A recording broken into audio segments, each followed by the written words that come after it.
Kimete do ko din. Naniga kay tayo siya. For today's video, tayo ay makikipiesta doon sa city. Kaya naman magyuyukata tayo. At for today's video, yun ang ituturo ko sa inyo kung paano magsuot ng yukata. At napakasimple lang na yukata natin ngayon guys. Kasi instant yukata na siya. Ayan, kung makita nyo may ribbon. Kung napapanood nyo yung last year na video natin, ay nire-ribbon natin siya. So this time ay easy ribbon lang siya. At first time natin susuotin tong ating yukata na ito. Naplansya ko ba ito? Grabe guys, sobrang init. So tayo guys, gagawin ko guys na buhok, ganyan lang. Tapos ipupusod lang natin siya. Kinuha ni Ate Aska yung ano. So ganyan lang yung pusod natin. Ikot lang natin to guys, ayan. Ayan. Tapos, loose lang natin dito para hindi makita yung mga pinaghatian. So ayan guys. Tapos, magyuyukata na tayo. Kita nyo, inuna natin tong right side. Pinasok natin. Kung sa paa nyo ay saktong-sakto lang yung taas niya para makakalakad kayo ng maayos. Yung line dapat dito ay make sure nakagitna. Sa left side, ganun din. So, ayan. Tapos, pagpantayin nyo lang to, dapat ay naka-straight siya. So, yung ginamit natin last year, skirt siya na bukod, kaya mas madali siyang gamitin. Ganyan dapat lang siya kaigsi, guys. Make sure makakalakad pa din kayo. Tapos, meron nabibili talaga, guys, dito na belt na de-tape at meron tayo. Kaya lang, guys, ang kapal, ang init nun sa tiyan. Kaya, ang ginagamit talaga ng lola nyo ay ito. Yung belt ko talaga na, makapal. Kasi, guys, dito hindi na ako nahihirapang magtali-tali. Tapos, hindi siya makapal katulad nung isa na de-tape. Ayan. Diba? Kasi matibay to guys, yung belt na ganito. Diyos ko, ilang taong ko na ito ginagamit. 20 years na yata guys, tong belt na to. Pero 3 yung ganito natin. Tapos may tali din, may mga panali din. May pink, may puti. Ayun nga, pinagamit ko kala Ate Aska. Kasi natatrabahuan ako dun guys, sa tali-tali. Hindi katulad dito, isang ganun lang. Ayan, naka-ayos na kagad. Tapos sa likod niya guys, kailangan yung linya dito, naka-straight din yan sa puwetan nyo. So may mga yan guys. May mga guide yan. Hindi yan basta sinuot mo lang. Tapos ito yan, yung paha dapat ay may baba mo. Tapos kasabay nito, dito sa may iloloob mo siya. Kung saan yung pagkakatupi mo sa kanya dito, ayan. Ganyan siya guys. 'Di ba? Tapos, kailangan ay flat na flat siya sa gilid.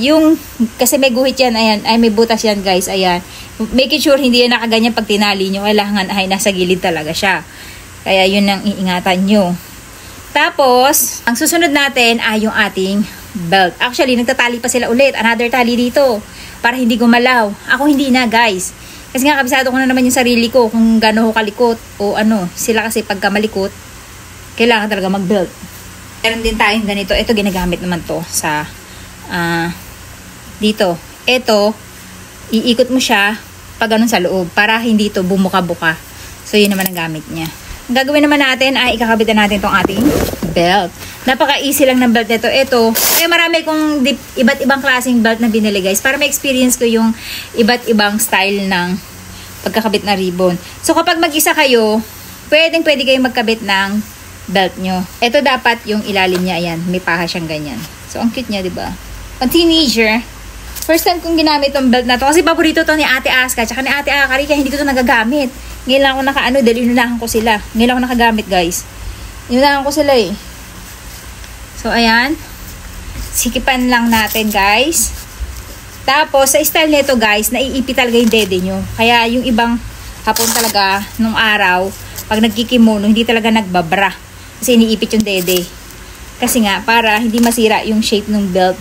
Tapos, ito, guys, may lock. Ayan. Malalak siya dito kung ano yung abot ng katawan nyo. Plus, meron dito, ipapasok nyo sa loob. Kasi meron pa yung another tape sa loob na pwede nyo siyang i-clip, i-tape. Para hindi malaglag yung inyong ribbon. So, ganyan siya guys. Tapos, dahil nandito yung natin, dapat pa ganun yung ikot ng ating belt. Hindi muna natin to ayusin. So, final yan, guys. Parang maluwag. Hirap kasi pag mag-isa, diba? Kaya may technique talaga siya. Para sa mga solong nagsusuot ng yukata.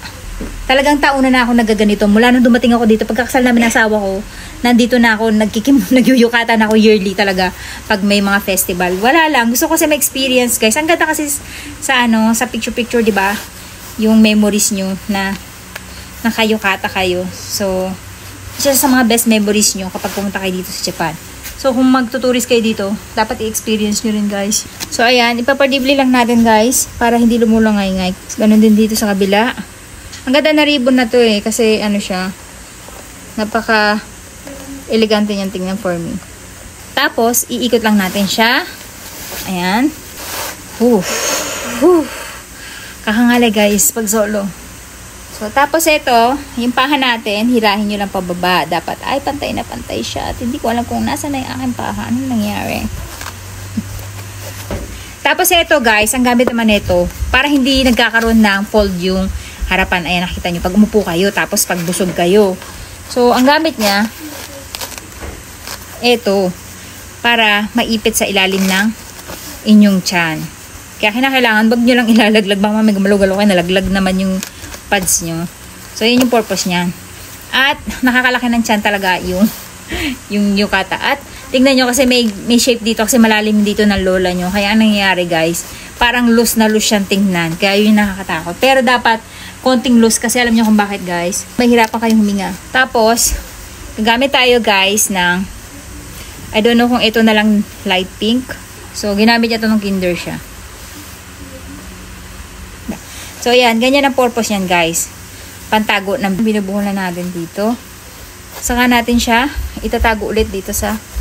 Dapat actually masikip to eh. Kasi pantago talaga to ng flows ng belt nyo sa loob. Pampasikip din siya. Kasi talaga hindi maiwasan, guys. May loose talaga dito kasi kami shape tayo dito. So, dapat ay hindi siya makikita. So, ganyan yung yan, outcome. And then, ito, ipitin lang natin ito sa loob ng ating belt. Wala naman mag-i-inspection sa inyo doon. Kaya huwag kayong na perfect, ganun. Pero maganda pa rin. Kasi nagagandahan, guys, talaga yung mga doon. Yung mga makikita nyo nagsusuot na ito. Ayan, tapos, ang gagamitin natin belt ay ito. Dyan. Ang ganda ng belt na to, guys, eh. Ayan, oh. Nawala lang ni Ate Aska yung dulo niya. Ayan. Kasi may dulo pa to na ganyan, no? Kung saan niya nilagay. Saka ganyan yan, guys. Nagkaroon na siya ng dito. Dapat, guys, wala talaga tong lukot, eh. Kaso hindi maiwasan kasi malalim yung natin, yung paha natin. Ayan. Ayan, no? Nagkaroon ng lukot. Dapat walang lukot yan, guys. Hindi maiwasan. Meron kasi tayong waist, na shape. Tapos, yung bag na pinagpipilian ng lola nyo, it's either this one, ayan, or yung ginamit natin last year. Ito kasi, ang kagandahan nito guys, open bag na siya. Ito kasi, sarado. Ganyan. So, ano ang tingin nyo mas maganda? Ito o ito? Ano mas maganda? Wala pa pala tayong ribbon guys sa buhok. Ito yung pink ribbon natin. Parang di ko lang kung ito na rin yung ginamit ko last year. Ano? So, ganyan lang yung hairstyle ng lola nyo for today's video. Tapos, ayan guys, yung ating bag na gagamitin. Dahil sobrang simple niya, ito yung isa sa mga accessories natin sa buhok. So, gagawin natin guys, ay ikiklip lang natin siya. Ayan, binibili ko lang to sa Daiso. Minsan sa recycle shop, meron nagtitinda. Pag maganda, binibili ko. Ayan. So, gigilid lang natin siya. Para lang siyang may design yung ating basket. Ayan, pinang-harvest ko ng gulay. Pinang-hahanabi ko pa. Hanabibig sabihin yung fireworks. Ayan. Ready to go na yung lola nyo.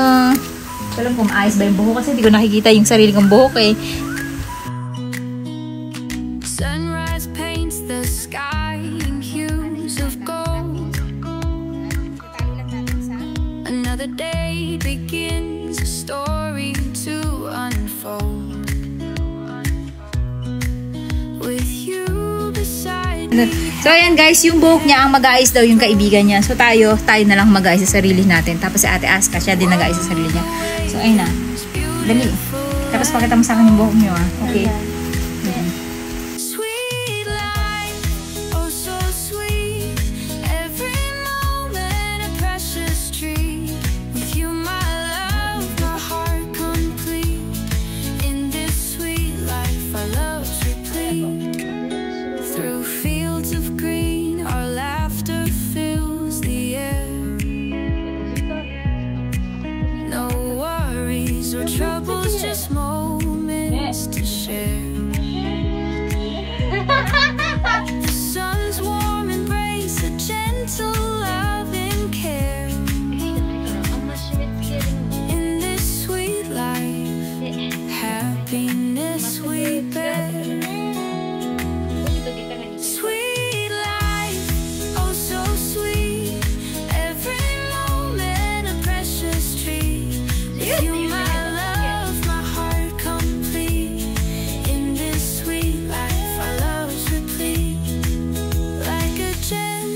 love flows free.